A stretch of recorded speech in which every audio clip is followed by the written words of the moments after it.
ഉണ്ടാക്കാൻ അറിയില്ലെന്ന് പറഞ്ഞ് ഇന്ത്യയിലെ ഒരു കാർ ബ്രാൻഡിനെ പണ്ട് ഫോർഡ് കളിയാക്കി. പിന്നീട് വർഷങ്ങൾക്കിപ്പുറം ഫോർഡിന്റെ ജാഗ്വർ ആൻഡ് ലാൻഡ് റോവർ വിലയ്ക്ക് വാങ്ങിയത് അവർ കളിയാക്കിയ അതേ ഇന്ത്യൻ കമ്പനിയാണ്. അന്ന് ഫോർഡ് കളിയാക്കിയത് ടാറ്റയായിരുന്നു.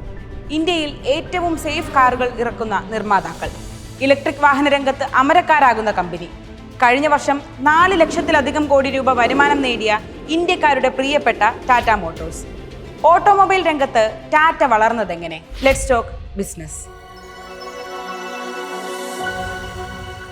1945 ലോകമഹായുദ്ധം കഴിഞ്ഞു. ഇന്ത്യ സ്വാതന്ത്ര്യത്തിലേക്ക് നീങ്ങുന്ന സമയം. സ്വാതന്ത്ര്യത്തിനു ശേഷം ഇന്ത്യ വളരാൻ എഞ്ചിനീയറിംഗ്, ഓട്ടോമൊബൈൽ രംഗത്തും വളർച്ച നേടണം. ഇത് മനസ്സിലാക്കിയ JRD ടാറ്റ ജംഷഡ്പൂരിലെ ഒരു പഴയ വർക്ക്ഷോപ്പിൽ ഒരു ലോക്കോമോട്ടീവ് ആൻഡ് എഞ്ചിനീയറിംഗ് കമ്പനി തുടങ്ങുന്നു. Tata engineering and locomotive company, TELCO. Locomotive engine നിർമ്മിച്ചു തുടങ്ങിയ കമ്പനി പിന്നാലെ റോഡ് റോളറുകളും നിർമ്മിച്ചു. 1954 ഡൈംലർ ബെൻസുമായി കൈകോർത്തു. അങ്ങനെ ഹെവി ട്രക്കുകൾ നിർമ്മിക്കാൻ ആരംഭിച്ചു. ഇന്ത്യൻ മണ്ണിൽ നിർമ്മിച്ച ആദ്യ ഹെവി ഡ്യൂട്ടി ട്രക്ക് പുറത്തിറങ്ങി. Tata Mercedes Benz truck 312, TMB 312. 1955 3 Tata Mercedes Benz ട്രക്കുകൾ ജനീവ ബോംബെ റാലിയിൽ പങ്കെടുത്തു. അന്ന് 8,000-ഓളം മൈൽ ദൂരം ഒരു തവണ പോലും ഈ വാഹനങ്ങൾ ബ്രേക്ക് ഡൗൺ ആകാതെ സഞ്ചരിച്ചു. ആ യാത്ര ഒരു പുതു ചരിത്രത്തിലേക്കായിരുന്നു. ലോകത്തിനു മുന്നിൽ ടാറ്റയുടെ വേൾഡ് ക്ലാസ് ക്വാളിറ്റി വിളിച്ചു പറഞ്ഞ യാത്രയായിരുന്നു അത്. 1961 ശ്രീലങ്കയിലേക്ക് ട്രക്കുകളുടെ കയറ്റുമതിയും കമ്പനി തുടങ്ങി. 1964 ആയപ്പോഴേക്കും ജംഷഡ്പൂരിൽ നിന്നും മാനുഫാക്ചറിംഗ് യൂണിറ്റ് പൂനെയിലേക്ക് മാറ്റി. കൂടുതൽ പ്രൊഡക്ഷന് വേണ്ടിയും എക്സ്പോർട്ടിംഗ് എളുപ്പമാക്കാനുമായിരുന്നു ഇത്. 1966 എഞ്ചിനീയറിംഗ് റിസർച്ച് സെന്റർ ആരംഭിച്ചു. ഭാവിയിലെ സാധ്യതയെപ്പറ്റി പഠിക്കാനും ഓട്ടോമൊബൈൽ രംഗത്തെപ്പറ്റി കൂടുതൽ അറിയാനുമായിരുന്നു ഇത്. 1969 ടെൽകോ മെഴ്സിഡീസ് ബെൻസുമായുള്ള കരാർ അവസാനിപ്പിച്ചു. ഇതോടെ ട്രക്കുകളിൽ മെഴ്സിഡീസ് സ്റ്റാർ എംബ്ലം മാറി, പകരം T വന്നു.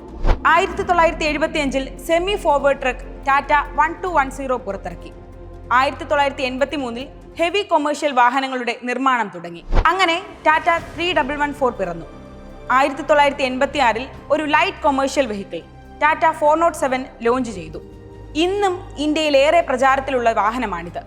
ഡ്യൂറബിലിറ്റിക്ക് പേരുകേട്ട വാഹനം. കൺസ്ട്രക്ഷൻ രംഗത്തും കാർഷിക മേഖലയിലുമെല്ലാം ടാറ്റ 407 ഉപയോഗപ്രദമായി. കച്ചവടക്കാർ ഈ വാഹനം ഏറ്റെടുത്തെന്ന് തന്നെ പറയാം. അക്കാലത്ത് ഇന്ത്യയും ജപ്പാനും ചേർന്ന് നിർമ്മിച്ചിരുന്ന പല വാഹനങ്ങളെയും ടാറ്റ 407 കടത്തിവെട്ടി. Eicher Mitsubishi, CM Toyota, Swaraj Mazda, അങ്ങനെ പല കമ്പനികളെയും ടാറ്റ 407 പിന്നിലാക്കി. 1989 ഒക്കെ ആയപ്പോഴേക്കും ഇന്ത്യൻ ഓട്ടോമൊബൈൽ രംഗത്തേക്ക് നിരവധി കമ്പനികൾ രംഗപ്രവേശം ചെയ്യാൻ തുടങ്ങി. അതോടെ ടാറ്റ പിക്കപ്പ് ട്രക്കുകളുടെ നിർമ്മാണത്തിലേക്കും ചുവടുവെച്ചു. അങ്ങനെ ടെൽകോളിൻ പിക്കപ്പ് ട്രക്ക് പുറത്തിറക്കി. 1991 ടാറ്റ സിയേറ കാർ പുറത്തിറക്കി. ഇതൊരു നാഴികക്കല്ലായിരുന്നു. പിന്നാലെ 1992 ടാറ്റ എസ്റ്റേറ്റ് ഇറക്കി. ഈ 2 കാറുകളോടെ ടാറ്റയുടെ കാറുകൾക്ക് ആരാധകർ കൂടി. 1994 ടാറ്റ സുമോ ലോഞ്ച് ചെയ്തു. ഒരു മൾട്ടി യൂട്ടിലിറ്റി വെഹിക്കിൾ. 25 വർഷം ഇന്ത്യൻ നിരത്തുകൾ കീഴടക്കിയ സുമോയുടെ പ്രൊഡക്ഷൻ 2019 ടാറ്റ അവസാനിപ്പിച്ചു. എന്നാൽ ഇന്നും ഇന്ത്യക്കാർക്ക് സുമോ പ്രിയപ്പെട്ടതു തന്നെ. 1998 ഇന്ത്യയിൽ നിർമ്മിച്ച ആദ്യ 4 വീൽ ഡ്രൈവ് SUV പുറത്തിറക്കി, ടാറ്റ സഫാരി. ഇന്ത്യൻ മിലിറ്ററിക്ക് വേണ്ടി സ്പെഷ്യൽ എഡിഷനുകളും ടാറ്റ പുറത്തിറക്കിയിരുന്നു. 1998 തന്നെ ടാറ്റ ഇൻഡിക്ക പുറത്തിറക്കി, ഒരു ഹാച്ച് ബാക്ക് കാർ. പക്ഷേ പ്രതീക്ഷിച്ച പോലെ ഇൻഡിക്ക ഹിറ്റായില്ല. ടാറ്റയ്ക്കത് തിരിച്ചടിയായി. കാർ നിർമ്മാണ കമ്പനി വിൽക്കാൻ ടാറ്റ ഗ്രൂപ്പ് തീരുമാനിക്കുന്നു. ഇക്കാലത്ത് ടാറ്റയുടെ തലപ്പത്ത് രത്തൻ ടാറ്റയായിരുന്നു. കാർ നിർമ്മാണ കമ്പനി വാങ്ങാൻ താല്പര്യം അറിയിച്ച് അമേരിക്കൻ കമ്പനിയായ ഫോർഡ് രംഗത്തെത്തി. രത്തൻ ടാറ്റ അമേരിക്കയിലെ ഫോർഡ് ആസ്ഥാനത്തെത്തി. നിങ്ങളുടെ ടെക്നോളജി ഞങ്ങളുടെ ടെക്നോളജിയേക്കാൾ 10 വർഷം പിന്നിലാണ്. കാർ നിർമ്മിക്കാൻ അറിയാത്ത നിങ്ങളോടുള്ള ഔദാര്യമാണിതെന്ന് ഫോർഡ് തലവൻ ബിൽ ഫോർഡ് രത്തൻ ടാറ്റയോട് പറഞ്ഞു. അത് രത്തൻ ടാറ്റയ്ക്ക് ചങ്കിൽ തറച്ചു. കമ്പനി വിൽക്കുന്നില്ലെന്ന് തീരുമാനിച്ച് അദ്ദേഹം ഇന്ത്യയിൽ തിരിച്ചെത്തി. പിന്നാലെ ഇൻഡിക്കയുടെ പോരായ്മകൾ പരിഹരിച്ച് ഇൻഡിക്ക V2 എന്നൊരു കാർ ടാറ്റ പുറത്തിറക്കി. പിന്നീട് ടാറ്റയ്ക്ക് തിരിഞ്ഞു നോക്കേണ്ടി വന്നില്ല. തൊട്ടതെല്ലാം പൊന്നാക്കി കുതിപ്പ് തുടർന്നു. 2003 ടാറ്റ മോട്ടോഴ്സ് എന്ന പേര് കമ്പനി സ്വീകരിച്ചു. 2004 സൗത്ത് കൊറിയൻ കമ്പനിയായ ദേവു കൊമേഴ്ഷ്യൽ വെഹിക്കിൾ ടാറ്റ സ്വന്തമാക്കി. പിന്നാലെ ടാറ്റ നോവസ് എന്ന പേരിൽ ട്രക്കുകൾ പുറത്തിറക്കി. South Africa, Middle East, Latin America എന്നിവിടങ്ങളിൽ നോവസ് ട്രക്കുകൾ ഹിറ്റായി. ഫ്യൂൽ എഫിഷ്യന്റ് എഞ്ചിനും കംഫർട്ടബിൾ ക്യാബിനുമെല്ലാം നോവസിനെ പോപ്പുലറാക്കി. ആഗോളതലത്തിൽ ടാറ്റയുടെ പേര് ഉയർന്നു കേട്ടുകൊണ്ടേയിരുന്നു. 2005 ഇന്ത്യയുടെ ആദ്യ mini truck Tata Ace launch ചെയ്തു. പിന്നാലെ ടാറ്റ മോട്ടോഴ്സ് ബസ്സുകളും നിർമ്മിച്ചു തുടങ്ങി. ഇന്ത്യയുടെ ഒട്ടുമിക്ക സംസ്ഥാനങ്ങളിലും സർക്കാർ ബസ്സുകൾ ടാറ്റയുടേതായിരുന്നു. 2006 ബ്രസീലിലെ മാർക്കോ പോളോയുമായി ടാറ്റ മോട്ടോഴ്സ് കൈകോർത്തു. പുതിയ ബസ്സുകളുടെ നിർമ്മാണത്തിൽ ഇത് ടാറ്റയ്ക്ക് കരുത്തായി. കാർ സ്വന്തമാക്കാൻ ആഗ്രഹിക്കുന്ന ഏതൊരു സാധാരണക്കാരനും അത് സാധിക്കണം. ഈ ലക്ഷ്യത്തിന് പിന്നാലെ രത്തൻ ടാറ്റ സഞ്ചരിച്ചു. 2008 ടാറ്റ നാനോ പുറത്തിറങ്ങി. ഇന്ത്യയിലെ ബഹുഭൂരിപക്ഷം വരുന്ന മിഡിൽ ക്ലാസ് ജനങ്ങൾക്ക് നാനോ അവരുടെ കാറായി. 1 ലക്ഷം രൂപയ്ക്ക് ഒരു കുഞ്ഞൻ കാർ. പക്ഷേ പല പ്രശ്നങ്ങളും നാനോയ്ക്കുണ്ടായിരുന്നു. പിന്നീട് നാനോയുടെ പല വേരിയന്റുകളും ഇറങ്ങിയെങ്കിലും വിപണിയിൽ ഇമ്പാക്റ്റ് ഉണ്ടാക്കാനായില്ല. 2008 പക്ഷേ മറ്റൊരു സംഭവം ഉണ്ടായി. രത്തൻ ടാറ്റയുടെ മധുര പ്രതികാരത്തിന്റെ കഥയാണിനി.